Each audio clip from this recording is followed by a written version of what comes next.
Netcasts you love. From people you trust. This is TWiT. Bandwidth for All About Android is provided by Cachefly at CACHEFLY.com. This episode of All About Android is brought to you by Ford, featuring Wi-Fi connectivity with available Sync and My Ford Touch. Now your car can be a Wi-Fi hotspot. Check it out in the new 2012 Ford Focus and at Ford.com/technology. And by Netflix. Watch thousands of TV episodes and movies on your PC, Mac, iPad, iPhone, Android device, or TV instantly. All streamed directly to you, saving you time, money, and hassle. For your free 30-day trial, go to Netflix.com/TWiT.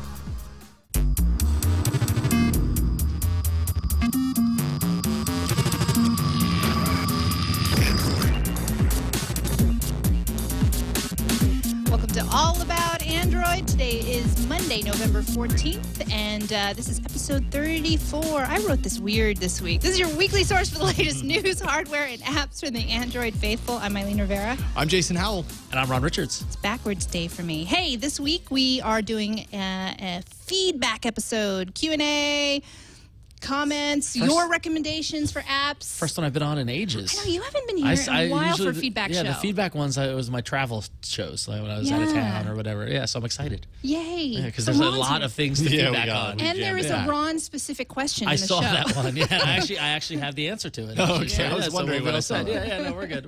I saw that a while ago, and I tried to throw it into another show, and it just didn't work. And now I'm like, I got to do it for this show. I got it covered. All right. We also have these. Yes. Of course, it's not Android-powered, but I'm pretty sure it's very effective. Now look at so it. if the flies come around, we will swat them. So for the audio listeners, we have fly swatters because we have a fly problem here at TWiT. And there was one buzzing around in pre-show, and Ron has the electric fly swatter. I do. And soon to be powered by Android, I would imagine. Yeah, with the warning, don't touch the net while the red light is on. So if you hear if you hear a loud electrical splash and then an explosion, you know what it was. I'm very thankful this did not exist in the 80s, because me and my sister would have been running around the house chasing each other with this, because this is like not safe. No, it's got but some. it's here now for your children today. Right. That fly better watch it. That's all I'm saying. Well, we haven't seen the fly since we got that at the table. Yeah, so maybe it won't ever come back. Yeah. We're going to have a lot of questions from you guys and comments in just a few seconds, but there is one piece of breaking news. Yeah. Good on ya. We need a breaking news bumper. Yeah, maybe we need a breaking news bumper. This like literally happened an hour before our show. Android 4.0 ice cream sandwich source code is released. Yes, release the hounds. I know. Yeah. Technically, it's for version 4.0.1 of Android, and it also includes the source code of Honeycomb that a lot of people have probably been waiting for. Yeah. From the post from Google, this release includes the full history of the Android source code tree, which naturally includes all the source code for the Honeycomb releases. However, since Honeycomb was a little incomplete, we want everyone to focus on ice cream sandwich. So they're doing it just to be completists in the fact that they release all of their code. But who's going to want to develop for Honeycomb now that ice cream sandwich is on the table? That's what they're hoping for. And of course, there's the historical completists, like you said, who want to see the whole development of the tree and understand, okay, because the thing is that especially version programming, there's a reason very little aspects of the code is actually unique to ice cream sandwich. It will be derived from this thing from Honeycomb, and so they want to show people how they got there. I mean, I think it's cool that they released it all. And it kind of helps them to rewrite history a little bit, right? Because 2 years from now, someone can't go back and say, well, you never released the Honeycomb source code. Are you going to do that again? They'll be like, well, actually, yes, we did. Yeah. We just released it with ice cream sandwich. No one ever did anything with it. We released it right when it became irrelevant. Exactly. At the exact moment it became irrelevant. I think this is great. It seems like it's a little bit earlier than I think people might have expected, because I think people kind of lumped ice cream sandwich release along with the Galaxy Nexus, thinking the Galaxy Nexus is going to be the very first thing you see. Right. Still waiting for it. We were talking pre-show. I thought I had seen a rumor that November 21st and Verizon and online only, right? I heard online only. That's what I heard. And now you've heard. Well, I've heard sometime in December. You know, there is no specific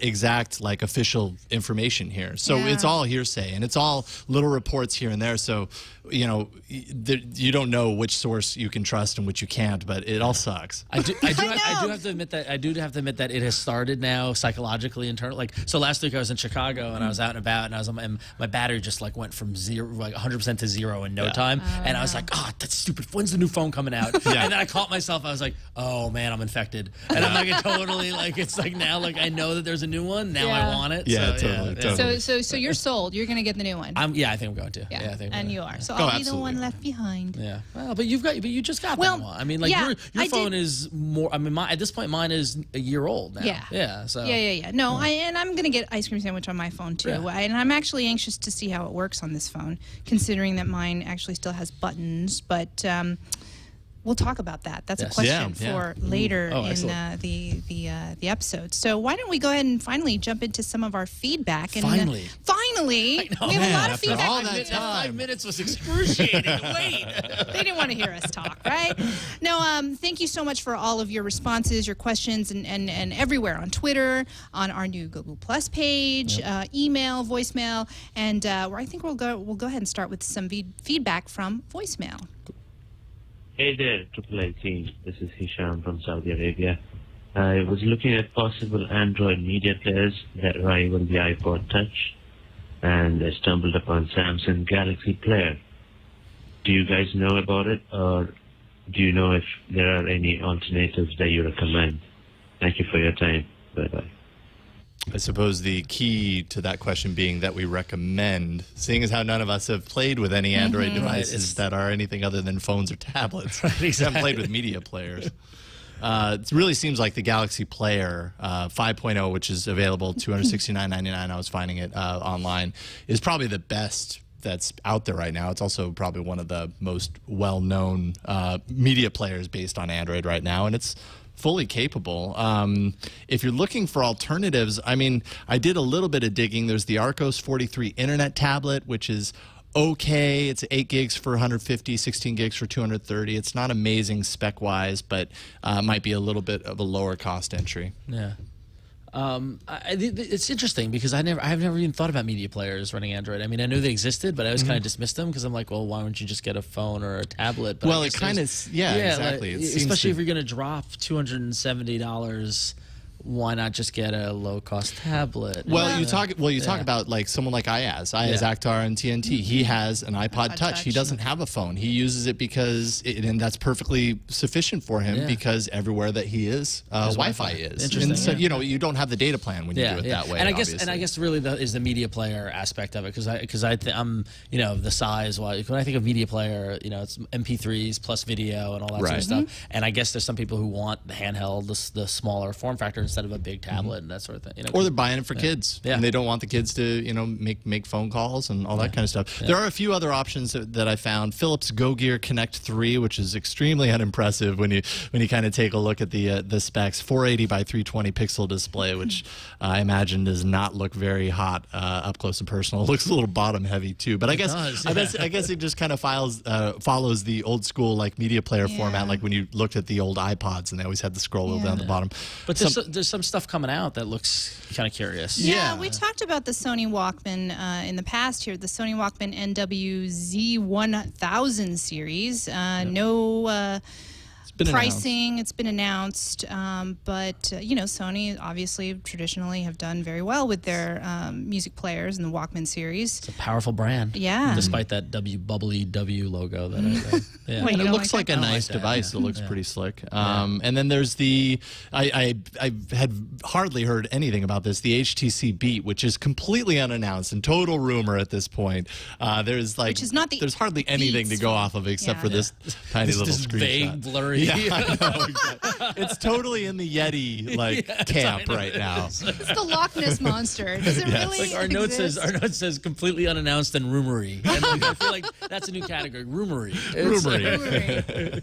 And fake so or not there are things around the corner, but if you're talking about like for the holidays or whatever, it really does seem like the Galaxy Player is probably the one to go for possibly right now. You could go for the other ones and pay a little bit less. I just think you kind of get what you pay for when it comes to that.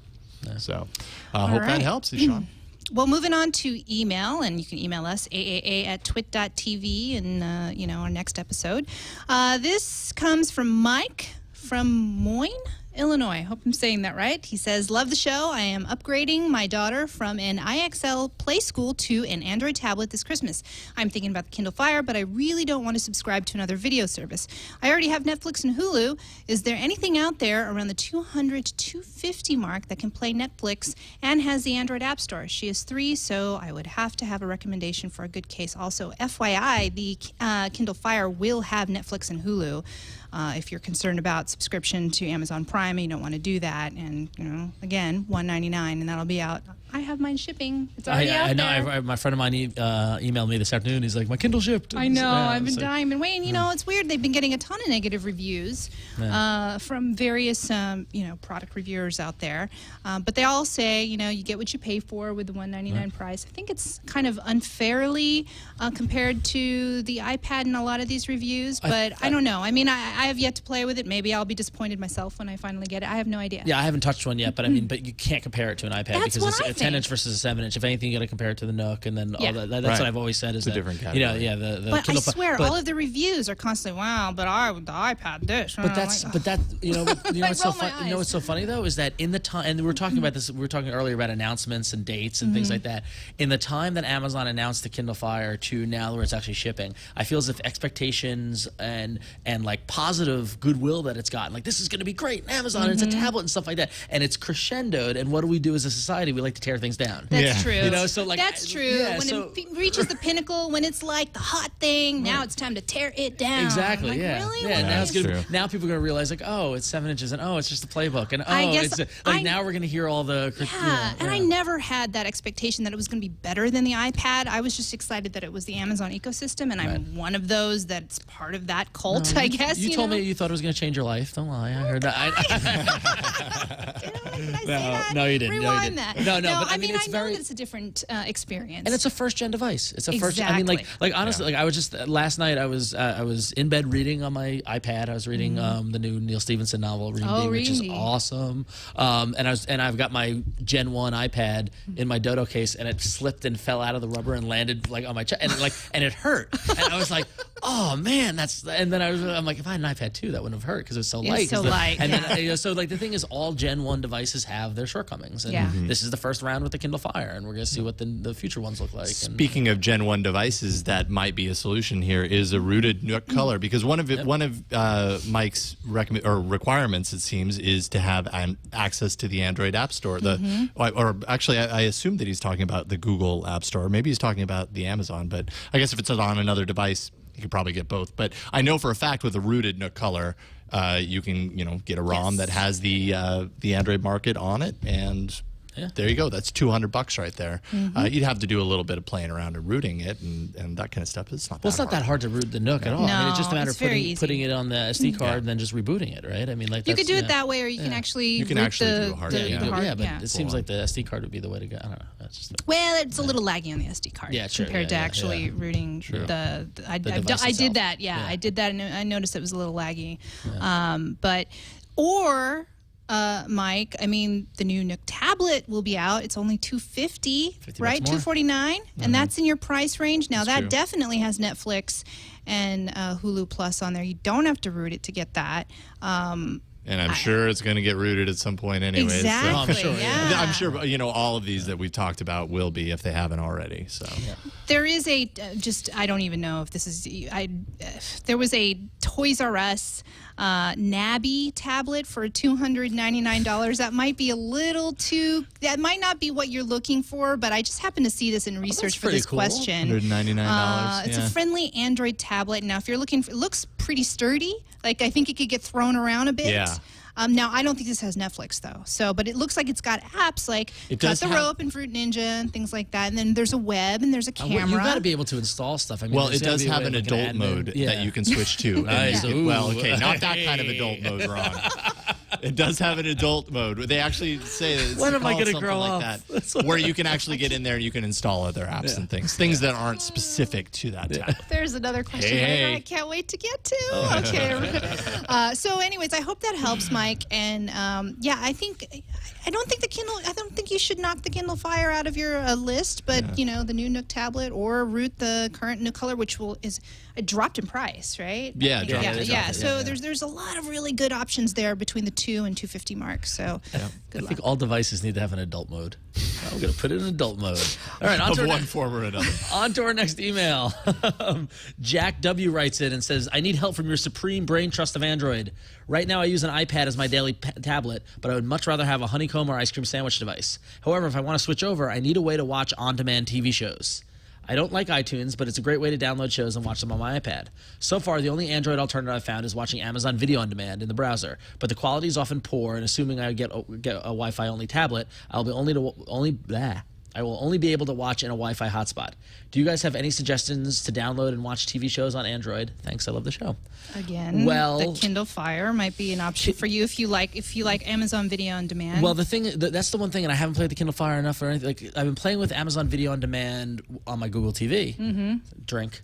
We should have a drinking game every time Ron mentions Google TV, not us. Now the thing about Amazon's Video on Demand product and why I'm not in love with it is because it is browser based, and because it's browser based, it falls under all the trappings of a Flash video player. Yeah, right. It has.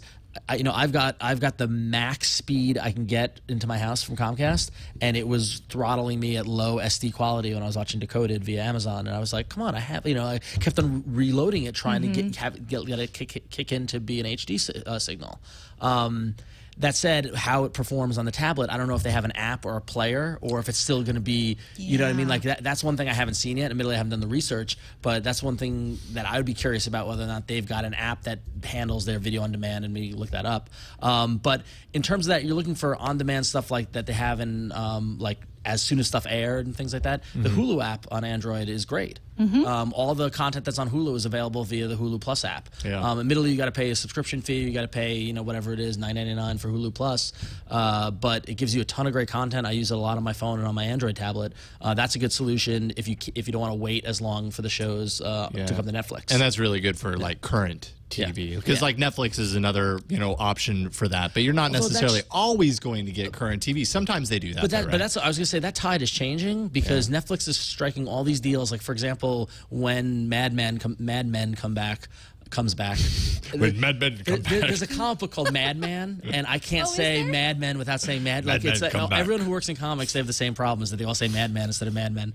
But so when Mad Men comes back, it's going to be on Netflix the next day after the episode airs, similar to how it works with iTunes. Cool. So I imagine we're going to see a lot more of that, emerging. So Netflix could be a good option there for you as well. And Crackle's another one, but I don't know very much about that one. It didn't sound like that. Does Crackle have like current TV episodes? Yeah, I don't know if it's current. I don't think it does. Just reading Joshua Topolsky's review of the Verge, and he says playback of video. This is his words. Was handled in an almost identical fashion to playback on the company's video player for devices and its web player. The controls for video watching float above your content and quickly fade away when you're not interacting with the device. One interesting thing of note: you can't watch video in portrait mode at all. Blah blah blah blah. So it's the web player. I think so. Which, if you ask me, that's a ding. That's not as solid as a Not that the Netflix player is. We love Netflix, but I run the same buffering and challenges and things like that. But I feel as if an app kind of plays it a little smoother. But double check in chat room, if you guys know, let us know, correct us if we're. We're getting our fires pretty soon, so we'll have more information. In fact, I'll have mine next week for the show, and hope to do a review live. So, but I think, but to answer Jack's question, I think Hulu Plus is probably your best bet for Android to give you the most iTunes-like experience. It kind of sounds that way. I forget exactly what they have, but they've got a lot of content deals in place, and so. And who knows? Google Music. We're kind of waiting for this Google Music announcement to happen, and just the Android market in general. Google's doing a lot to kind of try and bring that up to be very competitive to the to the other players out there, i.e. iTunes. So if they don't already have TV to a large degree, TV shows in the Google Android market. Have to imagine they're working on those deals. Yeah, I'm just looking right now at Hulu. I'm just looking right now at Hulu, and they've got they've got Saturday Night Live, they've got Pan Am, Desperate Housewives, a lot of ABC, a lot of NBC, a lot of Family Guy. So they've got some pretty, depending on what shows you're watching, Hulu might be your answer. So cool. All right, moving on, because I'm realizing, wow, we've got a lot of emails to fit in before the first break here. Just really quick on this, just because I got a lot of feedback on my Google Plus post about questions that everybody has out there. Iman O'Callahan said, please discuss the benefits and drawbacks of rooting and ROMing. Is stock better or custom ROMs? Jonathan Feist also followed up and said, I would also like to hear more about rooting and ROMing. Specifically rooting, is it worth it? Can it be undone? Does it help or hurt the force closes and freezes as mentioned above? And I suppose the overarching answer to all of this is yes, it can. It all really depends. Most phones, most devices out there, I would say, good majority of them are going to get some sort of developer kind of support in one way, shape, or form to allow you to root it. Not all of them, but I'd say the good majority of the big phones that you hear about are going to have that ability. So hopefully you're going to end up with a phone that has a really easy to use rooting solution, a one-click root, for instance, which is literally almost as easy as that sounds, one click. Other times you're going to have to go in there with a terminal and enter in all of these shell commands, and it's a lot more difficult. But if you go to XDC developers, it's just the perfect source to start. They have all of their forums broken down by device, and most devices are represented there. And within there, you go into that forum, you can kind of see how much developer support your device has and what's offered. They will walk you through how to root your device, what the development is around ROMs that are being created, and that kind of answers another one of your questions, which is, does it help or hurt force closes, freezes? Does it speed things up? Is it better than stock? It all depends on the particular ROM that you're using. That's why you'll see the fly swatters are coming out. This is scary. They might be coming towards me. I'm powering up. Okay. We don't want to root. No, I'm kidding. It really just depends on the ROMs. Some ROMs work better than others. Some are developed by a team. Others are developed by a person. Not that necessarily changes things widely, but the more people working on it could potentially mean a more stable ROM. Who knows? But you just really have to kind of do your homework. A lot of people that root and ROM their phones, you'll find, including myself, when I have a phone that I feel comfortable rooting and ROMing, not one that I'm going to be giving away on the show at some point. You'll find people that start to do that end up doing it a lot because there's so many ROMs out there, and they all kind of bring different feature sets, and they all bring different stability, and that's kind of why you do it. It's kind of the journey. The journey is as fun as the destination to a lot of for a lot of reasons. So so just go to XDC developers and you can Google that, and I think you'll find a lot of information there to kind of answer these questions. But as a general sense, that's my answer. And don't hit me with that, please. If you don't answer correctly, you get swatted. Ow! All right. Or XDA. Sorry, why am I saying XDC? Yeah. I have no idea why I said like that. XTC. Yeah, I have no idea. XDA developers. XBMC is the Xbox Media Center. Yes. One, right? Let's not confuse anymore. XDA developers. There we go. Said it wrong, Howell. Thank you, chat room. Thank you, Chad. Thank you, Chad room. Okay. Wow. All right. All right, you've got the next question or comment, actually. Oh, where's the name of this person? Oh, person. Hello. Slash. This is Slash. Hi, AAA gang. Just got a new Samsung Galaxy S2 and thought I would pass on a few thoughts. I love these tips from our listeners. Overall, I love the phone. However, it came with a ton of bloatware. True. Kept looking for root guides until finally, at the end of last week, I came across this site. Which kind of parallels your question. Galaxy2root.com. That's Galaxy, GALAXYS, number 2, ROOT.com.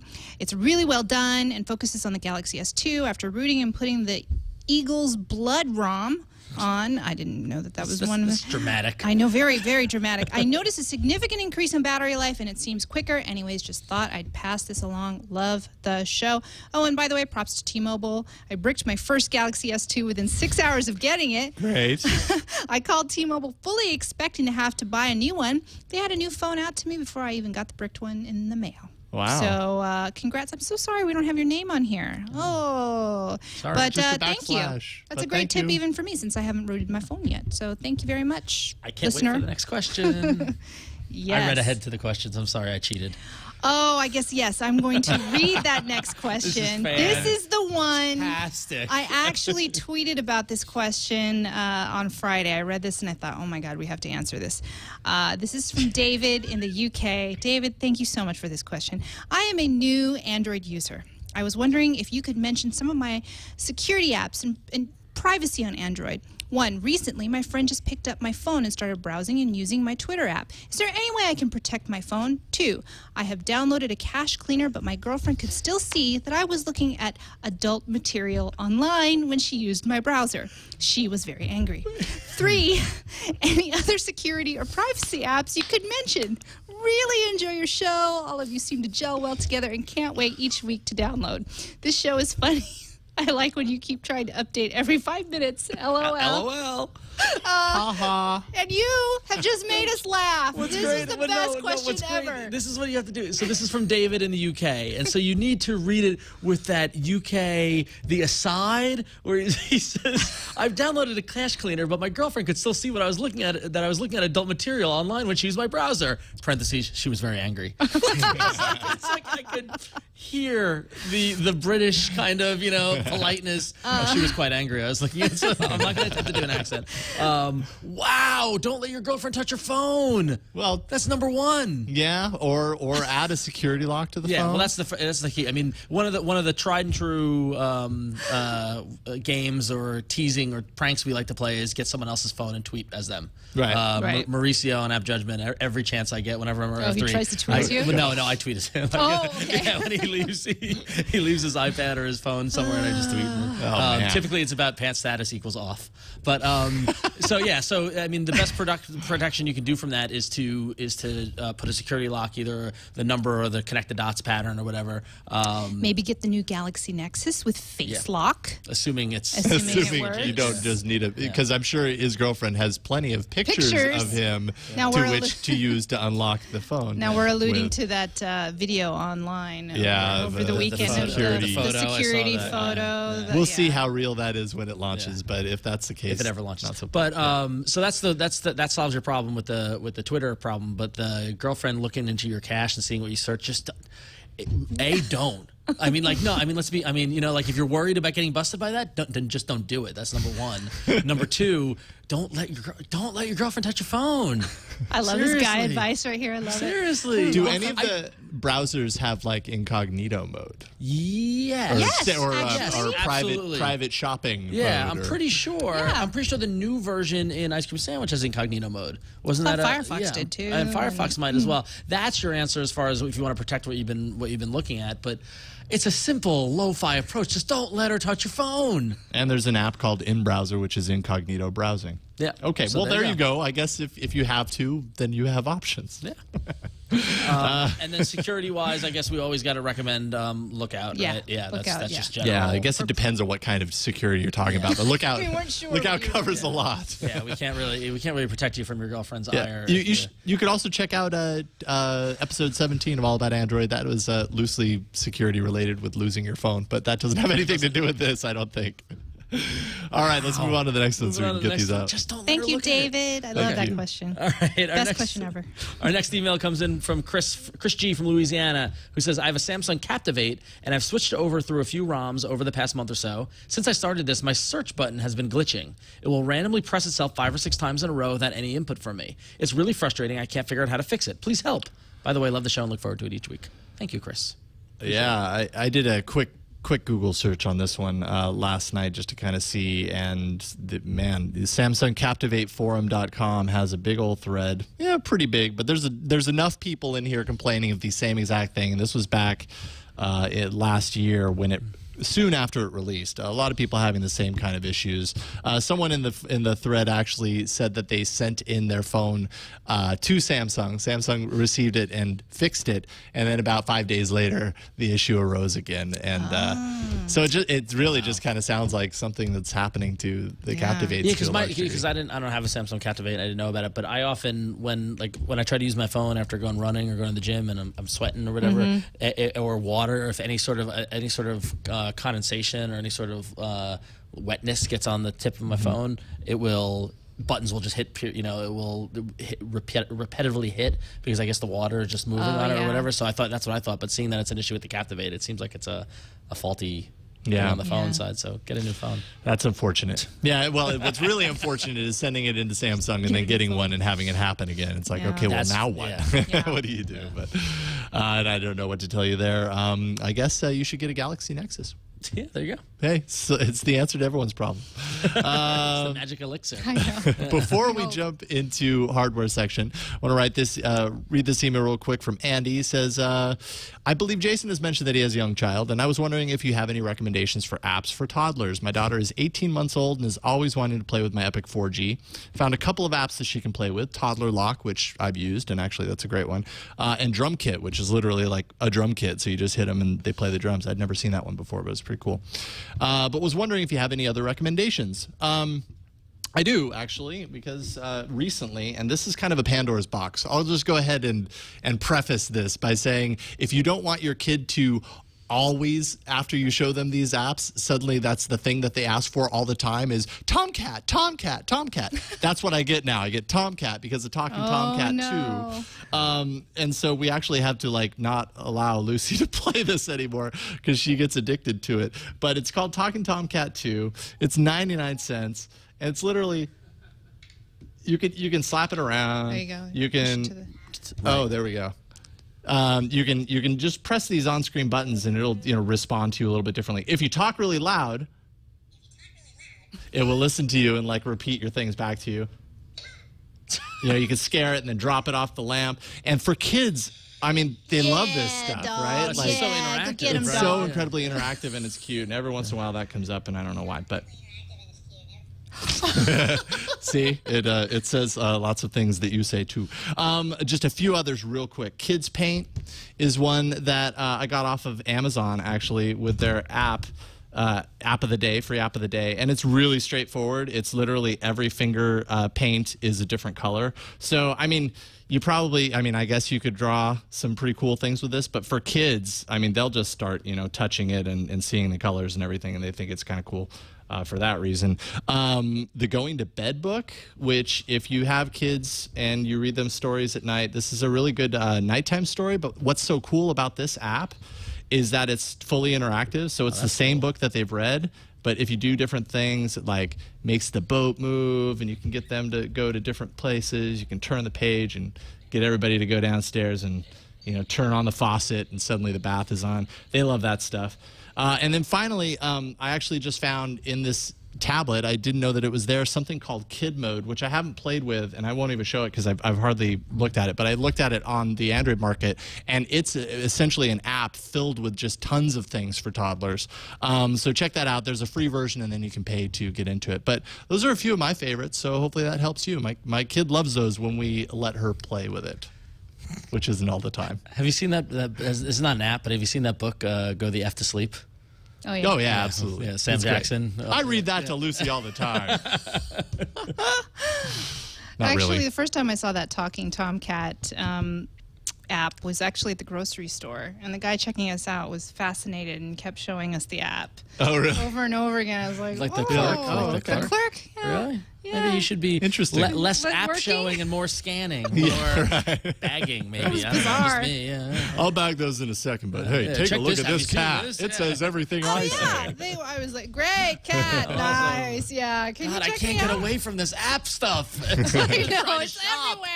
everywhere. By the way, the fly was coming. It's we ominous. were on It's the get- ready. yeah, yeah. As Oh, you were really? doing your rundown I'm going to be of apps, it talking was- and suddenly going to feel it Really, along if with I it. don't get to zap this fly on air, we're all just going to be disappointed. That's true. That's really what's gonna No, happen. really. It's a hunt at this There point. it was. Oh, There it is. There it is. It's where? right next to you. I see it. It's right there. I'm Oh my going to totally end up hitting myself.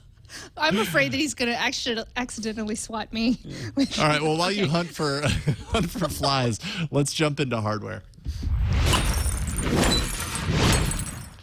All right, so we know our fans of the show, Yes. will be delighted to, and probably already are, Yes. delighted to have heard of the specifics around the ASUS ePad Transformer Prime. 10-inch super IPS plus display, 12-hour battery, quad-core Tegra 3, Shipping in December for $499. This is not an inexpensive tablet. No, this but is it brings the real with deal. it. Yeah, this is a big deal. $499 for a 32 gig model, $599 for a 64 gig model. I think what's really cool about this, and I guess the earlier Transformer had this as well, but it looks really slick here, is the keyboard dock. Which, I mean, if you look at the keyboard dock, if you end up seeing a picture of it, it's got, you know, like those little chiclet buttons that you see on, you know, like a Mac Pro or whatever. It looks like a slick keyboard dock. It actually kind of looks like a Mac keyboard.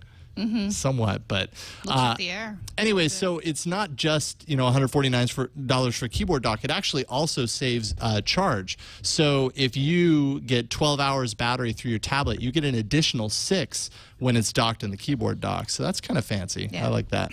But yeah, it's just a slick looking tablet. If you're willing to spend, you know, close to $500 to get one of these, as I'm sure a lot of you will be, it's a good tablet, and hopefully Ice Cream Sandra soon. I really feel like it's like one of the first. Flies on my ear. Oh. I really nobody would hit me. I really feel like it's one of the first, you know, tablet that could replace a laptop. Yeah, like this could really, you know, be an entry point into like a business device. You know, that instead of ditch the laptop and go with that, because you can put it into the dock, you can have a keyboard. It basically operates like a laptop in that scenario. But then you can just unplug it, take it on the plane, and you have 12 hours, 1080p. That's pretty cool. Didn't they push the release for ICS? Yeah. I thought I'd heard delaying it so that it releases with Ice Cream Sandwich. I think that I had heard that, but then they're saying in December. So I guess we'll see if that ends up being true, or if they just end up releasing it and upgrade to Ice Cream Sandwich. Although with the source code being released, maybe that changes things. Wow, there's a full-blown war going on around me here. Sorry, Jason. No, it's okay. It's a little unnerving. I don't know what's going to happen. Right there on your tablet. It's right on the tablet? That's right by the tablet. This is terrible television, audio. I'm sorry. All right, you go with the next one. Okay, so the next thing is, okay, Logitech did confess to a big, gigantic mistake with Google TV. No! Oh my God, he got it, and it totally got it. It flew away. I'm pretty sure it went through the little thing. What are the odds of that? Jason. That was not a light swat either. It wasn't. Wow. Okay. These are like mutant flies. They are the undead flies. Yes. I know the undead very well. That was okay, so our stories about Logitech. I'm going to relate it to 2 questions that we have here from our listeners. One from Dino from the Philippines, who says, I have a Windows 7 home theater PC, which primarily serves as a media center for my kids' videos. I really want to replace it with a low-powered Google TV. I know I won't be getting the streaming services and the cable TV integration, but I don't care about that. We're an Android household, Nexus S, Nexus One, Galaxy Tab. What I'm excited about are the apps and what developers can potentially do when they're integrating experiences across Android devices like crazy snowboards, Wi-Fi remote. So my questions are, will a Google TV be as easy for my kids to operate? Nope. Nope. Still alive. Will the Google TV ever be easy for my kids to operate? Am I raising my expectations too high? Logitech has already basically given up. Do you think a company like Motorola will fill the void, especially with ICS coming out? Hold that thought, everybody. Next question. That's a lot of thought to hold. I know. My next question from Will in Denver. I believe there is a market for a $100 Google TV device that has apps. Why would Logitech step away now and just leave it to Sony? Why aren't more manufacturers jumping on this? A full-fledged Apple TV is coming. We know this. Do we really know this?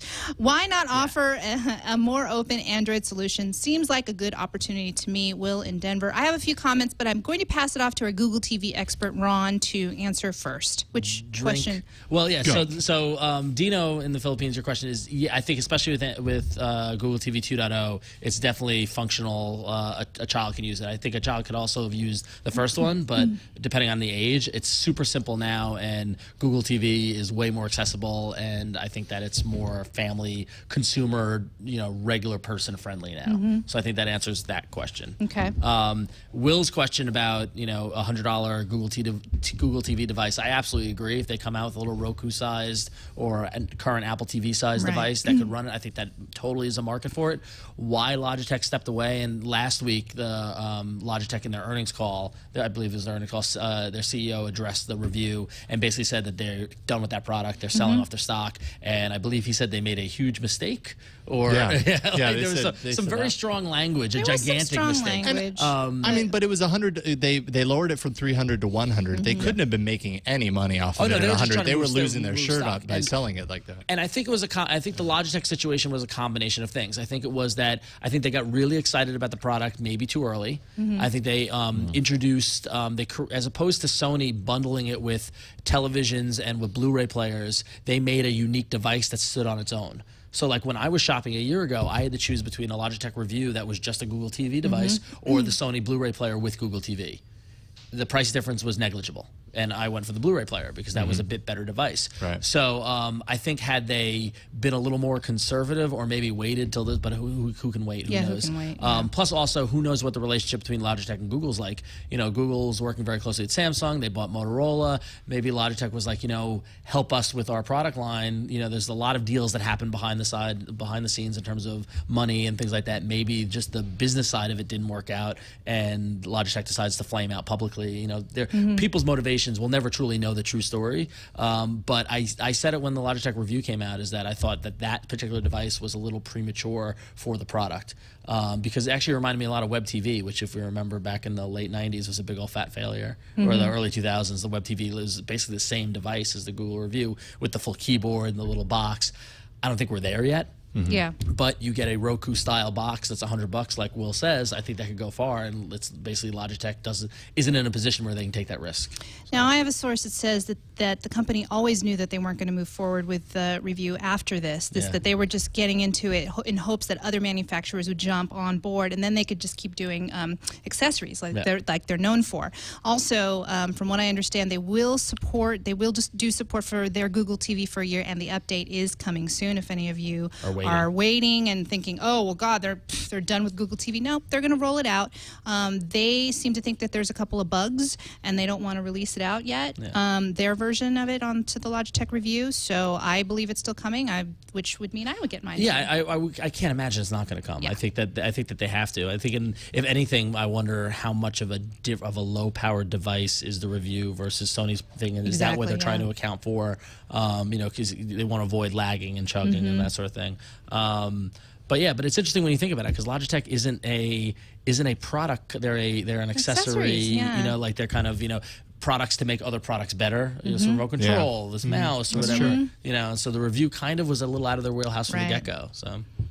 Too bad. I mean, it's too bad because it's what I was upset to see that article, because I felt as if people were like, "Oh, Google TV's doomed. Look at this," and it was like so like black cloud over Google TV, when Google TV is such a wonderful thing, and it can be great, especially for kids. Shed a tear. Yeah, I know. I love it. I was this weekend. I was in heaven. I was watching TV. I was watching movies. It was great. It's fantastic. Tweeting. It's great. I love talking to you about it. I know. I don't even have it yet, and I feel like infectious. Although, but now it's getting to the point where I am a little frustrated, because it's like I want more apps, and I want more widgets, and I want more. Like I want to do more with it. Felt that about the tablet. Yeah, you know? Yeah, exactly. It's kind of the same deal. Yeah, but it's just it's the second inning. So yeah, absolutely. All right, let's take a really quick break here and thank our sponsor, Ford. This episode of All About Android is brought to you by Ford. One of the latest technologies from Ford Syncs with Ford Touch is Wi-Fi connectivity. So this feature can turn your car into a traveling Wi-Fi hotspot, which is pretty cool. Gives you and your passengers internet access for up to 5 devices at once. So basically, you establish an internet connection to the Wi-Fi hotspot by plugging into the wireless access card from one of the wireless carriers, and put that into the USB port located on the center armrest console, or you can connect to it wirelessly via Bluetooth. Next, you connect up to 5 Wi-Fi enabled devices to the hotspot using a secure password, and that's it. You're in. Now you and your passengers, you can all access the music, browse the internet, download the apps, and play the games that are available on your Android device via Wi-Fi. So you can connect pretty much all your devices that have that Wi-Fi connectivity capability, and all without an additional subscription or expense. Ford Sync with My Ford Touch featuring Wi-Fi connectivity is available in the 2012 Ford Focus. You can learn more about this and other technologies Ford is bringing to its vehicles at ford.com/technology. I love how the car is your Wi-Fi hotspot. I know. Cool. It makes a lot of sense though, right? Yeah. Because more and more I find myself in my car, like, you know, thumbing around on my phone. It is really cool. I mean, as somebody not while I'm driving. I mean, as someone who's used my phone as a Wi-Fi hotspot while in the car to work, not while driving. Important to know. It could be really handy. It could be really, you know, like when you're on that road trip when you're going up to Tahoe on Friday and you're supposed to be working. I've never been. No, that's never happened. No, I've literally never been to Tahoe. I hear that's what people do, but I don't. Yeah, I've never been. Well, you need to go. That's another new thing I learned. You need to take some time off. I'm not a big skier. I'm not a big skier. So anyway, you don't have to be. You can just go hang out in the hot tub while everybody goes roll out up there. some snowballs and Have start a some war. hot chocolate. more of an inside kid. Okay. Yeah, you could stay inside in the cabin and drink hot chocolate. Okay, moving back to our feedback. This is from Dan, who gives us a app recommendation. Cool. Hey, AAA team, love the show, but I wanted to mention an app that I cannot live without, and it kind of sounds like you guys need. The app is called Audio Guru, and it lets you set individual volume levels for ringer, notifications, alarm, etc., depending on certain times of the day. In a previous episode, you recommended a scripting app to do the same thing for a college goer, and in last week's episode, I believe Jason mentioned he doesn't want his phone near the bed when he sleeps. With this app, I just don't want it to ring while it's with this app, you can set your schedule, and the phone auto-adjusts for you depending on the time of day. A few features I like are the ability to pretty much disable vibrate system-wide, no matter the individual app notification settings, and it has some excellent widgets for quickly changing audio settings. Couldn't live without it. Stay awesome, Dan. Actually, I do have it on my phone if I can find it. These apps are great. Yeah. Oh, let me see here. So if you're looking at the video, this is actually the widget for Audio Guru. Oh, there we go. So this is normal. This is during the day, and then if I open it up, and then you can kind of toggle, okay, the ringer, yeah, sure, why not? Go ahead and call me right now.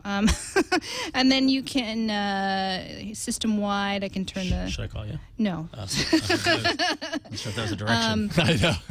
And then here's mode, normal, and that's like an overall silent. vibrate mode changer. Okay. I'm trying to find the actual, let me see, in settings here, there's your widget settings, animate. I've played with it just a teeny bit here. Sorry, Dan, but other days, pro version only. I see. You know what I mean? Like your work days, you change. Here's the timing. You tell it when to do it. Yeah, when to here's do normal, work, sleep. Yeah, this is very similar to what you can do with Tasker. It's just a different UI approach. Like it's a little bit, probably easier to use. But isn't it specific to audio? It's not really power management, though, right? Isn't Tasker like a little more than Tasker does a lot more. Tasker does a lot more. No, This is Tasker just does specifically audio management. Tasker does this, but for all types of functions. Right. Yeah. Exactly. And that's the thing. These apps are fantastic, and I've seen Audio Guru, and I've looked at it a little. I'm just so lazy. I just can't be bothered to set up all the different points in the day where I wanted to do this and stuff like that. It takes work to sit down and go, okay, from 8 to noon, I wanted to do this. I had to think about that on and here. admittedly, it's the kind of thing where you put in a little work, and then you're going to pay dividends on it because then it lets you use your phone in a better way. But it just takes forever. So. Yeah. Well, anyways, so thank you for the recommendation, Dan. We love recommendations from you guys. Yeah, Again, you can email us anytime, aaa@twit.tv, or call us. And you should. 347-SHOW-AAA. Thank you, Jason. You're welcome. Mike writes in and says, I was curious if you guys have discussed car stereo head units that work well with Android. I'm specifically interested in a Bluetooth connection, but I wanted to display the track information and work with apps such as Spotify and Audible. Just to complicate things, I also want Sirius XM functionality in the unit. It seems that every head unit on the market has full iPhone compatibility, but it's hard to find any information about Android compatibility. Any thoughts or suggestions? And he has the original Motorola Droid upgrading to a Galaxy Nexus. You go. So I did a little bit of searching, and it does seem like there is a surprising to me, because I'd never actually looked into this before, a lack of Android support at the full level that you get with iPhone and iOS devices. It seems like with iOS devices, if it's connecting through Bluetooth, you get a lot more. It's not just passing the audio through, it's passing the track information and doing all this other cool stuff, integration with the head unit. So I did a little bit of searching. The Sony DSX S310 BTX, just look at the show notes at twit.tv/AAA. Syncs with Pandora on your Android and potentially others. It's not out yet, but it is a head unit that is designed through Bluetooth to do some of the things that you're talking about. The downside here is that it's not a Sirius XM compatible head unit, unfortunately, but does look like a pretty nice unit. And then aside from that, how about an Android-based head unit, the Parrot Asteroid, which was seen at this year's CES, or CES 2010. No Sirius XM compatibility there as well, but it should be able to download apps and do things within the head unit, like Spotify, Audible eventually. And just kind of seems like it's maybe a little bit more customizable. If it's based on Android, you probably have more potential for developers to kind of develop for it. But it's really, it's obvious. I remember that. Yeah, did you see that? Yes, I did see that at CES. I do remember this. Yeah, I didn't see that one. But I'm curious to see more stuff like this because it really does seem to be lacking. I use my phone in the car so much more now, and it is for just streaming my audiobooks or streaming my music. But it would be great to be able to get that track information to appear on the head unit, and just seeing that it's available for all types of iPhone and iOS devices makes me really want it now. Like I'm like, well, there should be that for Android too. So it's a really good question, Mike. I don't have a perfect answer for you. Those are a couple of things to check out. And, hopefully maybe this CES 2011, TWiT will be there. We'll be there. We'll actually have an All About Android from the show. Maybe we'll see a little bit more of this. I would be surprised if there aren't companies thinking about this specifically right now. So there we go. Super cool. Ron. All right. I'm trying to, this has got a lot of things involved to support this question. And I'm trying to make it a little easier for you all. But so we got a question, a very simple question. Somebody wanted to know what the name of the wallpaper that I use on my phone. And Robert wrote in and said that, and he said, want. And he's talking about in chat, I don't know if you want to take my phone, but right there. There you go. So you can see that you see the fly swatter. So this is my wallpaper, and this is actually a... It's on your Google TV, too. It's on my Google TV as well, yeah. It is actually a piece of art that supported the band Art Brut, their recent album. This is like a part of the album art, and it's by an artist named Jamie McKelvey, who's actually a friend of mine. He's a British artist, and he currently is drawing an X-Men graphic novel. And he's done a lot of great comics like Phonogram for Image and other stuff. And you can get that wallpaper, the same wallpaper that I put on my phone as well as on my on my Google TV. In order to do that, I'm trying to give Chad the URL for the bit.ly that I just made. Yeah, we were trying to hook up his computer at the time, and it wasn't working. Yeah. So here you go, Chad. If you can, it's in the chat. So if you go to bit.ly/W2QV7U, I'll repeat that again, bit.ly/W2QV7U. That will take you to my Flickr account where I put the wallpaper up there. So you can go grab that. And I apologize for the annoying URL. That's okay. We do it every week in the exactly. In the arena. I tried to give it a customized thing, but I had to sign in, and then my laptop was spinny beach balling, and it was awful. So I'll say it one more time. So it's bit.ly/W2QV7U. And you can get it on my Flickr there. So there you go. Super cool. Okay, so I also put out a call for feedback on our new Google Plus page, which all about Android. It's not verified, but it's us. How people were verifying their accounts early on Twitter with a picture. Well, that was the very first post, was the three of us from my phone. Yeah. So a lot of you sent in some questions for us, but I have to say, this is the question that sort of commanded the thread. There were 48 comments on here, and most of it was back and forth between Phil and Omar. Phil's question was, with the new phones coming out without ICS, I'm curious how these phones will work with ICS's buttonless interface. These new phones will have the 4 capacitive buttons with the ICS drops. My question is, has anyone said what happens with these buttons and the ICS interface? Do the buttons just stop working and are wasted space? Does the ICS interface change based on whether your phone has capacitive buttons? Same questions for the early tablets. And Omar answered him. They both had a really good exchange. I kind of like, this is great. That's why I love Google Plus. This is the kind of we don't even need to be there anymore. Yeah, you guys just kind of talked. You just did it. Yeah, why don't we have the show? You guys just go into Google Plus, answer yourselves. And one comment from Omar, who, if I could dig it up here, he says from a Google rep. I'm not sure where you found this, but quote unquote, ICS does have on-screen buttons, but not always. If there's a device with hardware buttons, the on-screen buttons won't be there, and the hardware buttons will act and function as you'd expect them to. Back and home will function as you'd expect. The search button will query the search bar as you'd expect, and the menu button will query the menu overflow in the action bar. These two went back and forth, back and forth. I love it. It was really great. So definitely check out that post on our phone. But I just thought maybe this would be a good question. We don't know yet. We don't have the phone. We don't have ICS on any of our phones. What do you guys think? I'm really curious to see how it's going to work. Well, I mean, let's put it this way. Many more devices are going to be the standard 4-button devices than are going to be true ice cream sandwich devices with no physical buttons.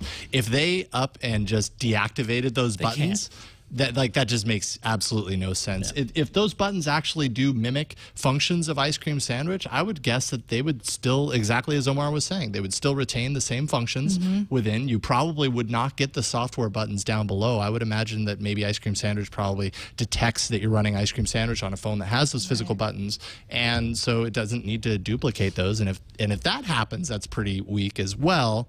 It doesn't make a whole lot of sense. I certainly don't think they're going to deactivate those buttons all out, because I mean, then you just have a daily reminder of how much you need to upgrade to a different phone when you're just like, these do nothing, but they're there every time I look at my phone. That's my thought. I would imagine that's probably what's going to be. I would agree with you, Jason. I mean, I mean, they know that millions of these devices are out in the wild. They're not going to abandon it. It's going to work no matter what. It would be really funny though if they just disabled them. So like what? Ice cream sandwich doesn't use those anymore. Speaking of the buttons, by the way, ever since the Android show in San Francisco, Android Open, and I forget what guest we were speaking to, but they were talking about the behavior, and it might have been off air. I forget when I'm talking to too many people, but I had a conversation about the behavior of the back button and how the back button behaves differently for different apps and things like that. Ever since that conversation, I have been obsessed with that. Really? Like every app I look to see what the back button does. And like, for example, like I'm totally converted on podcasts to using to Pocket Cast. I love that app. Hate the use of the back button on it. Yeah. Can't stand. So if you go to a podcast from the widget, it goes to Pocket Cast, and you hit back. It takes you back to your home screen when I want to go back in the app.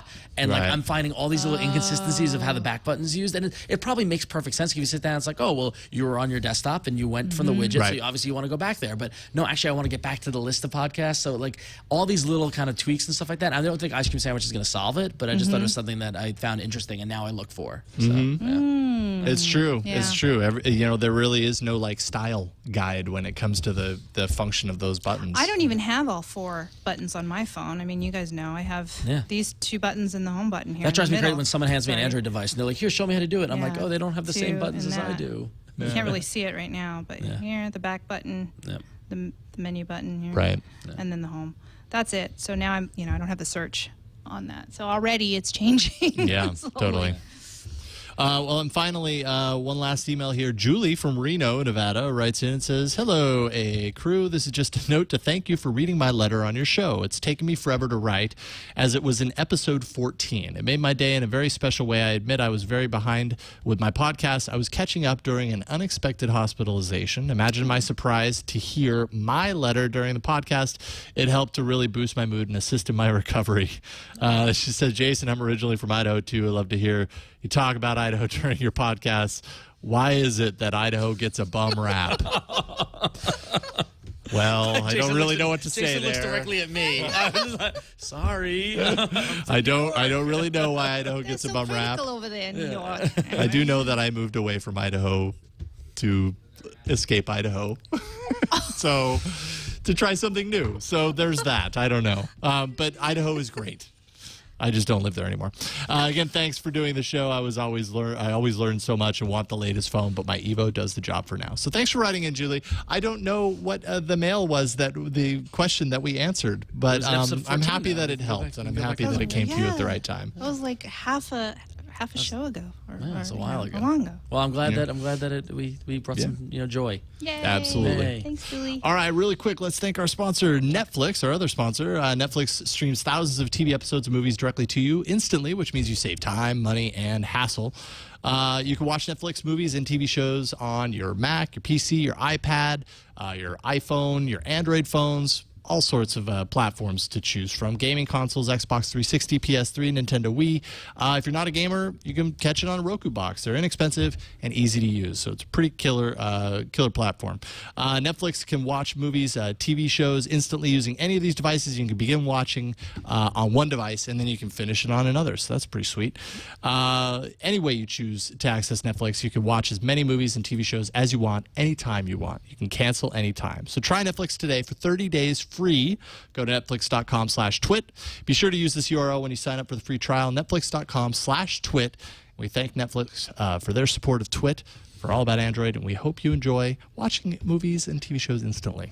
I just discovered one of my favorite TV shows has just entered Netflix streaming, and which introduced me to J.J. Abrams. I was one of those girls who watched Felicity. Oh, I love Felicity. All 4 seasons are available. I actually have the DVDs for seasons 1, 2, and 3. I never got 4. I don't need it anymore. I got Netflix streaming. Nice. All 4, and I actually did sort of like I skipped. I watched like the pilot. Then I watched a couple, like when she cut her hair. Season 2, the key moments. Yeah, to the end. I was like, yes, I remember. A lot of whispering on that show. A lot of whispering. No, I like you. No, I do. I like you.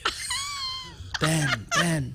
No. Ben or Noel. Ben or Noel. A lot of whispering on that show. Anyways, I was stoked to see that was included on Netflix. They just keep adding more stuff. So I've been watching the Captains documentary, the William Shatner interviewing all the Star Trek captains. Awesome. I'm watching it. Yeah, he wrote and directed it, and he's hosting it, and it's William Shatner interviewing all the captains from the Star Trek. So he interviews Patrick Stewart, Avery Brooks, Kate Mulgrew, Scott Bakula, and Chris Pine. And Chris Pine, too. Yeah, pretty cool. Finally, so they met finally. Yeah, totally, yeah. Because I know that was one thing. He didn't get to meet Shatner before doing the role. Yeah, and they talk about that whole, it's great. Now I got to Captains. watch that. It's great. It's really cool. I got to watch that. So. Yay. Sweet. I'd never even heard of that. Yeah, it just came out. Okay. Sweet. All right, let's jump into the arena. 2 enter, 1 lives. Android Arena. Just real quick, I don't hate Idaho. I realize it may have sounded like I did. And then now ever since that, it's like floating in my mind. I actually don't. I like Idaho. I needed to move. I'm frantically thinking to see trying to remember if I said anything disparaging to Idaho, because normally I'm pretty anti-flyover states, but I don't think I did. I think that was all you. Yeah. I think people in general just give Idaho a bad rap. But I liked it. I lived there 21 years. I was ready to move to San Francisco. I did a very intensive report on Idaho in 5th grade. We were doing states, and you had and so you chose Idaho. No, you picked it out of a hat. Oh, and so I got Idaho, and I rocked it. I researched everything on Idaho. It was great. So tell us about Idaho. It was 5th grade. I don't know, potatoes. I don't remember who I talked to about the back button a month ago, much less my 5th grade report. Yes, you were right, Matt 3. I'm just trying not to lose the Idaho arena votes. That's. I love. There really is nothing more that brings out people that hate you than say flyover states. Yeah, that's a bad one. I would recommend not saying that. Let's check out last week's arena. 4 awesome apps were covered in episode 33, including this hip track that Eileen is playing. Did you win? To pump it up here. Why do you think I'm playing it? All right, Atari's Greatest Hits wins with 49% of the votes, as expected. Oh, and I lost. I lost big time, didn't I? Yeah, you were 4th with 10%. Seamless Web actually came in 2nd with 21%. People love their food. Joanna was afraid that it wasn't going to do anything, and it ended up getting 2nd place. Ultimate Guitar Tabs came in a close 3rd at 20%. You rocked Mexico there. Ultimate Guitar Tabs loved you. I got the entire world, really, but... Yeah, you always do. You know. So that's great. It was a good grab bag there. This week we have yet another grab bag. So we might as well just jump right to it. I'll just go ahead and start by saying Craigslist doesn't have an official app. And that bums me out. Anywhere. I'm not surprised at all. Anywhere, Yeah? right? It's just the website. Yeah. It's just the website. Just the website. I really wish they had an official app. They're a weird company. Yeah. They Oh, really really? are. Yeah, if you read about what they do and stuff like that, like the lack of changing the design for years. Yeah. Like they just I recently don't mind redesigned the homepage and They that was a did? big major thing. I haven't been to And- Craigslist in a long time. Yeah, and just like how Craig Newmark works in customer service, like he doesn't actually work on the product anymore. Like, so I'm not surprised at all. They're like, what we do is web classifieds. That's all we do. Yeah, no, and I Keep it totally simple. appreciate Keep it simple. that. Yep. I guess on the other side, it's been really hard for me to find a Craigslist app because so many times when I'm searching Craigslist, like right now we're looking for, we're thinking about moving. So we're kind of monitoring the prices of different places. And of course, here in the Bay Area, Craigslist is a great place to look for housing. The problem is you go to the website, you have to plug in the searches. The best way to, come back to that search is to bookmark it, but that's kind of not the most elegant solution. And oftentimes when I'm out and about in a mobile sense, I want to see what's come up because I might not have, be at my desktop for hours and hours. So, so I did some searching around and found the best Craigslist app that I've used is called Craigslist Notifica. And you can find it in the Android market.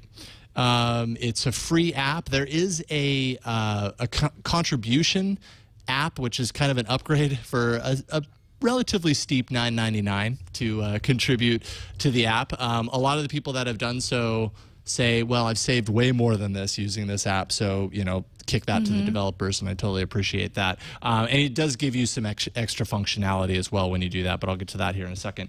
So here's the Craigslist Notifica, the app, and essentially what I've used it for, and I've got just a few kind of, things that I plugged in here a little bit earlier.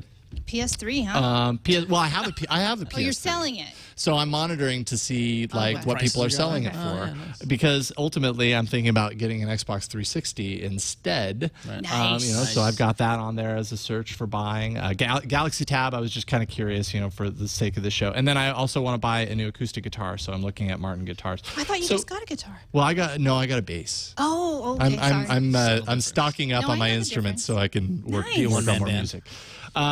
So anyway, so what I really like about this is that you can create these searches in advance and they're just scanning in real time. And you can go into settings if you want and really kind of tweak the notifications and tweak the frequency on refreshing. But it's just really handy because if I was to do this on the website, it would be pretty laborious, right? I'd have 4 different bookmarks all pointing to different things, and I have to remember to go to it and click on it and blah, blah, blah. At least this way, they're constantly scanning, and as new things kind of come up, I don't know if any new ones will come up when I refresh. Nothing right now. But as they come up, you end up getting a little notification thing up here, which, of course, you're not seeing, but you would. And you get there pretty frequently. Pretty easy to add, searches to it. I don't know, microphone. We'll just Microsoft microphone for sale. You can go through here. I mean, it's just the same that it is on the website. It's just kind of a little bit more streamlined in doing it, and might just be a little bit easier for you. Musical instruments. You can set up different filters if you want, like a low price point, high price point, or you can just leave it full on. Only search the titles. You can limit it to has images. All this stuff is very similar to what you get through the web search experience. And there you go. Boom. It's automatically set up once I hit enter, and it's now scanning that regularly. You can also kind of click over to this checkbox, and that allows you to do, just your typical, like maybe favorite all of these. If I favorite these, it's still loading things, so I can't see the controls down there, but I could add these to my favorites list, and then if you go back out to the main menu here, let's see, there we go, there's my favorites, and boom, there's an Xbox 360 that I favorited for $140. This sounds like a pretty good price, right? Yeah. Yeah, I don't know. We'll see when I get around to doing that. The free version is ad all that supported. free time. Yeah, I play know, video right? games, I yeah. had enough free time to create this search. Yeah. That's about all the free That's time about I it, have yeah. right now. And you can do the typical like basic straightforward browsing experience as well, if that's kind of what you want to do. It's really very straightforward. Again, $9.99 will give you the paid app, and that allows you to customize notifications per search. So that's kind of useful if Xbox 360 is returning like hundreds of results per day, and my housing is the one that I actually want to get instant notifications on the top, and Xbox 360 is going to be just like a general like, oh, that's good to know. Then I could turn it off on Xbox 360 and turn it on my housing and have it appear more frequently up at the top. So there's a little bit more immediacy to it. You can actually create templates for replying to posts, and you can kind of build it into like automatically pulling the title of whatever it is and stuff, which is maybe a little cheesy, but you can create those so that if you're really hotly following a particular item, you can very fast, hit them or reply. Not really a whole lot more to kind of go through on this app. Except for the fact that if you see up at the top there, you'll notice that it's purple. And if you have the HTC Rhyme, ooh, it matches. It's like it was made for the HTC Rhyme. So it's a lady app. Yeah, well, it's kind to the lady phone. I have no comment. That's a good app. That's a good app. Yeah. The only downside I would say is that posting, it has this little post button, but it actually takes you to the market. The developers created a post app for Craigslist, which I don't understand why it wouldn't just be built into the app. Maybe they're keeping it simple. Yeah. I guess, maybe that. Yeah, there's a very different. I think there's a very different mindset with selling on Craigslist versus buying and monitoring. Yeah, that's true. But I guess I just think of like a single app to do the things. Oh no, don't you want. Like Facebook and Facebook messaging. Yeah, right. Well, there you go. That's a really good analogy. I don't use it. And also another thing that people seem to like is that you can search multiple regions at once, whereas on the website I think it's a little bit harder to do that. Right? Yeah. You can only search the San Francisco Bay Area. You can only search New York, whatever. I think on the app you can search multiple regions at once. So that's Craigslist Notifica. If you're an avid shopper on Craigslist, this might be a good app for you to have on your Android device. So check it out. I have 3 apps called Messenger on my phone now. Do you really? Well, there's the main messaging, then Facebook Messenger, and Google Plus Messenger. I was looking the other day. I'm like, well, that's a lot of messages. Too many ways to get in touch with But then you don't even use those. You use WhatsApp is your thing, right? Awesome. And I use Chomp for messaging. All right, go. All right. Well, I'll go next, and my app is called SoundCloud. Have you guys used SoundCloud at all? Am I the last to really start using it? Have you used it? I don't use SoundCloud. Okay. I find things on SoundCloud. I've used it with people in bed stuff. Yeah, because a lot of musicians will use it. Yeah, basically, it's a great way to distribute a social media site, and you share audio clips, and musicians are on it. Chad, can you see my laptop by any chance? Oh, I wonder if... Okay. Well, anyway, SoundCloud is free in the Android marketplace. If you are already a SoundCloud member, well, here's your app. And I had been struggling with how to use. What am I going to add? What am I going to use SoundCloud for? Should I make little notes to myself, or should I review apps, or should I don't know who I'm going to interview anytime soon. I don't know. I didn't know what kind of funny I can do with it. And I'm not a musician, which what I like here is discovering new music. But what was interesting, I started using it. I'm going to launch the app here. And, I started following friends, finding people who are actually using the app. And one of my friends recorded sounds from the underground, like just some jazz music playing. Let's see if we could hear it. I hope we can hear it. So like street performers? Street performers. Yeah. Can you hear that? I thought that was pretty cool. Like, he was just waiting somewhere, and then Andrew Major, and he was recording that. I thought, oh, well, that's interesting. Guess what? I'm going to a concert. So I went ahead. The very first thing, I went to see Jonathan Colton and They Might Be Giants at the Fillmore in San Francisco this weekend. And I hope Jonathan's okay that I recorded part of... Of all people, I think he's okay. I think he'd be okay with it. So that's why I went ahead and I hit record. It's not bad. I mean, it's not like awesome sounding audio, but... But it could be. It's not SoundCloud that that's how you record it. Yeah. Can you hear all that?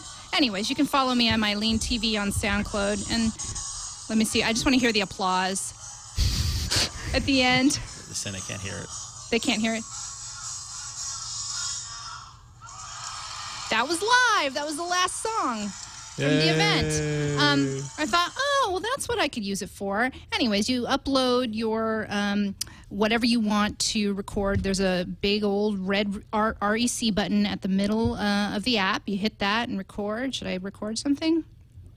Share your sounds. Record. Hey guys, this is Eileen from All About Android with Ron and Jason. And we're putting this on SoundCloud. Thanks. Bye. Yeah, woo! thanks, bye. Like it's an answer. All right, talk to you tomorrow. Bye. Click. I didn't want to waste everybody's time. Yeah, some people in the chat room are saying, "Well, it sounds really tinny." I think that's less SoundCloud, and that's more just like recording audio from your phone. From your phone, You're not going to have exactly. really good quality recording. Either way, I kind of like the community. I like discovering music on here, and that's a handy app if you want to upload. You're on the go, and it's free. I mean, there's a ton of people that are using this, and I really wasn't sure how to use this. But if you're going out to a show, or I like that. If you're discovering a street performer or something like that, I thought that was really good. But there's other things. I mean, SoundCloud themselves has a podcast, This Week in SoundCloud. Yeah, because they get a lot of audio content. Yeah. So they kind of tell you what's new and upcoming and whatnot. So I don't know. If you're thinking about, if you're really into audio and you want to discover new stuff, maybe check them out, soundcloud.com. And again, SoundCloud is free in the Android marketplace. Yeah, SoundCloud is a great kind of social network around sharing music. Yeah, I've heard so many, like you'll hear a clip of it, because I've seen bands release a new single on it and stuff like that. Yeah, it's a neat little platform. So. So I'm just going to post right now. There's not too much to say about it other than upload here and there. You can follow friends on it. There's not too much to add. It's basic functions. You can do more stuff on the actual website. But like one little negative thing is I wish I could edit what I write. Like here, Chad, if you just take my phone screen really quick, that's okay.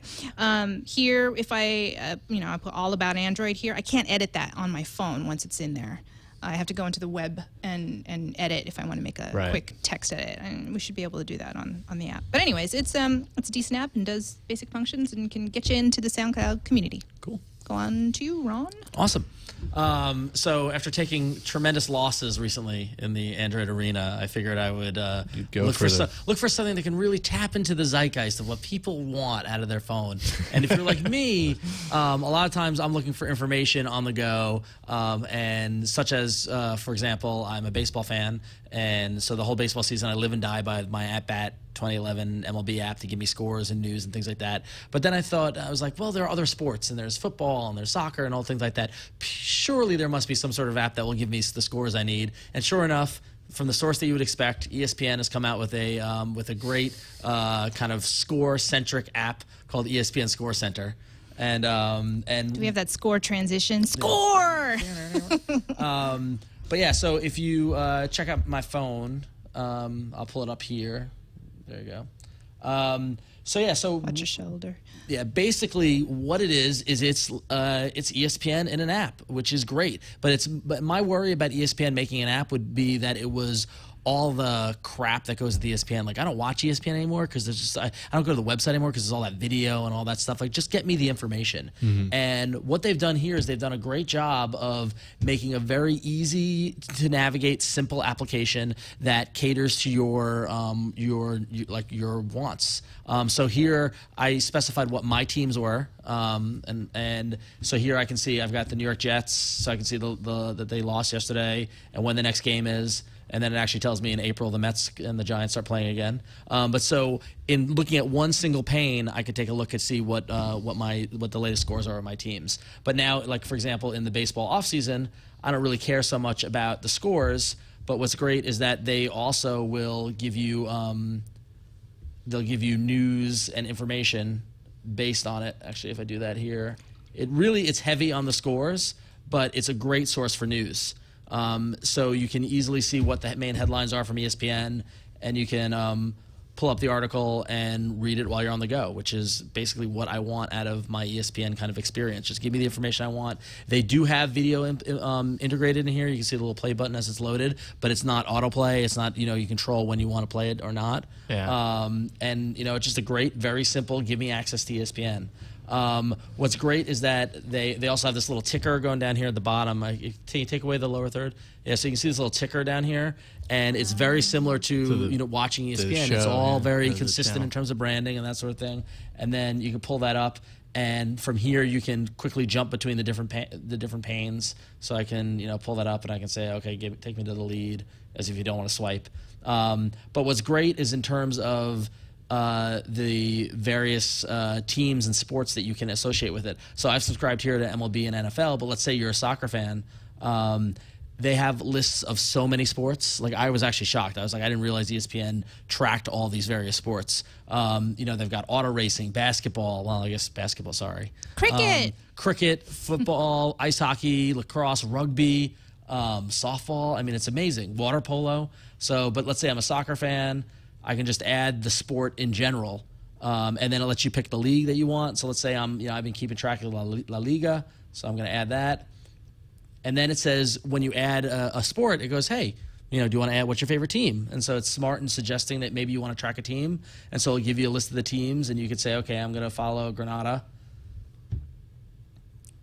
And that will load. And so then now when I go back to my ScoreCenter, it will be added. Not only will I have a new pane for the league, the soccer league that I chose, but I'll also be able to see the scores of the team that's associated with it. So once you set it up and ready to go, then you've got all the information you might need. So yeah, it's really just simple, does the job really well.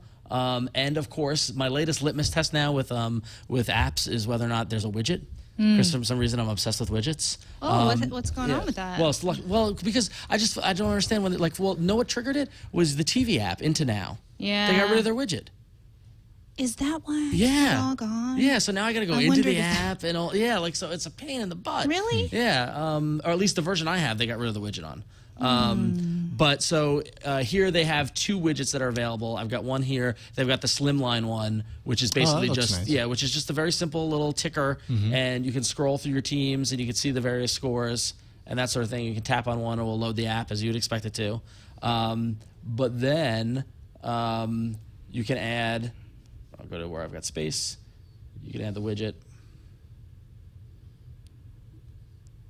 Find your widget. There it is. So they've got ScoreCenter, and then they've also got a video widget, which is pretty cool. So it's a different kind of widget that pulls up, goes direct to the various videos. I don't particularly care for the video, and the thing is, one thing that loads into the browser, which is kind of weird, instead of going into the app. But it does, if video is your thing, then it's the way to get it. So.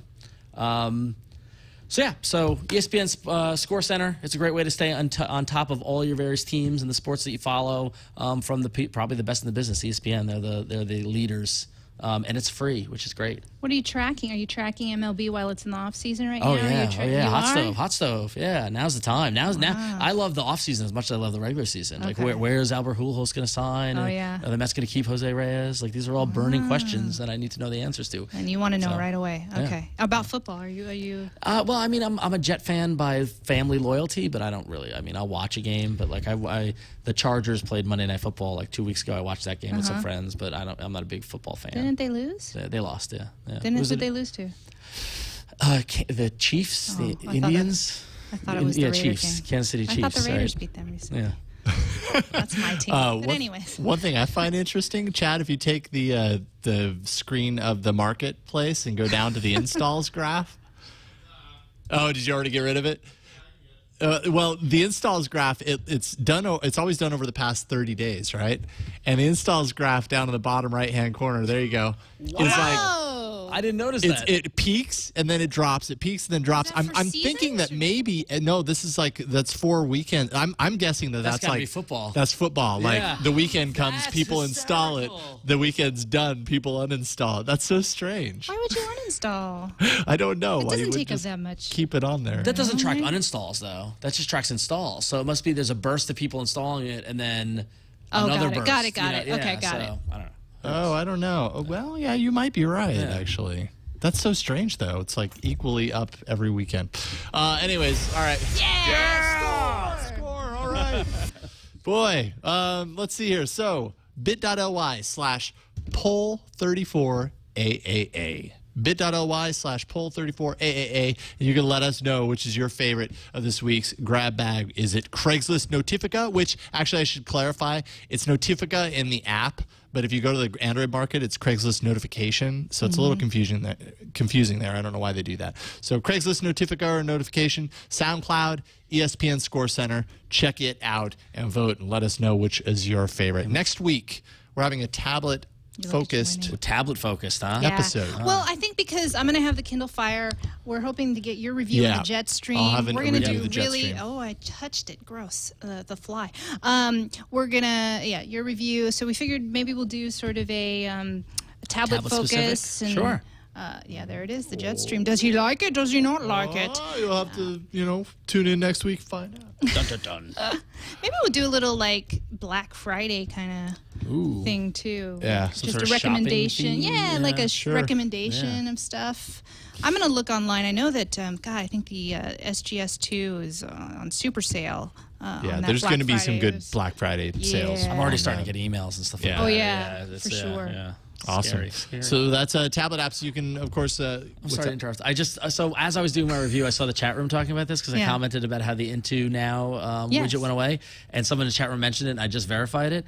I had moved the Into Now app to my SD card. I was gonna say. Yeah, and then that took away the widget. That is very annoying. That kind of sucks. I had no idea. Well, Jort, an app I learned from you, same thing. If you move it to the SD card, you'll get the widgets. Tons of apps like that. Wow. Audible, I can't move that to because I actually use the widget for Audible. I can't stand that about the widgets. It's interesting that they haven't kind of figured their way around that, but yeah, that's true. If you move an app to your SD card, it disables the widget. I had no. It's the first time it's ever happened to me. So so thank you, chat room, for solving that problem. I should have known that, but that's actually a big tip right there. Yeah, that's a huge. I'm sure a lot tip, of people didn't know that. Yeah. What happened to my widget? I know. I was Is that going to be complaining. fixed in ice cream sandwich? I haven't heard that it would be. I'm asking you like you're my expert. to on know. Let me check the encyclopedia of ice cream sandwich. Can you check the source code?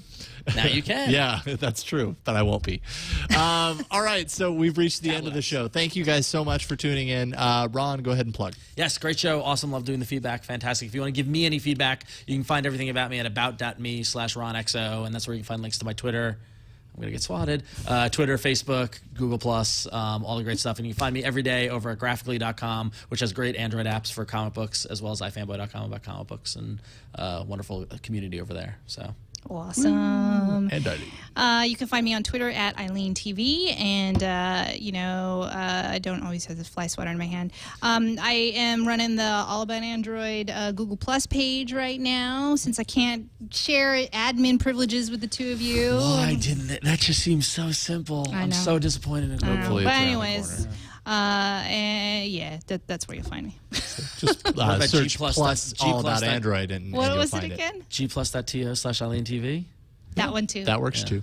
That's my personal page. You can find me on Twitter at Raygun01 or about.me/Jason Howell. I'm there too. And that is it. That's it. No more for you for this week. Voicemail. You can send us a voicemail, 347-SHOW-AAA. You can leave us an email or a video mail, aaa@twit.tv. You can hit up the show on Twitter. That's at Android Show. Show notes can be found at twit.tv/AAA. They're found there eventually. Sometimes it takes time to update the page, but they get there. And you can catch us live every Monday from 5 to 6, well, 5 to sometime p.m. Pacific at live.twit.tv. Have a great week, everyone. And let us know what you want to know about tablets. We'll answer those questions next week. Tablet. Yeah. That's it. The fly's over there somewhere. It was like right over there in the corner. Very disappointed we didn't get it. I know. We got it. I totally got it. Okay, no, I didn't. No, he didn't. I didn't buy it.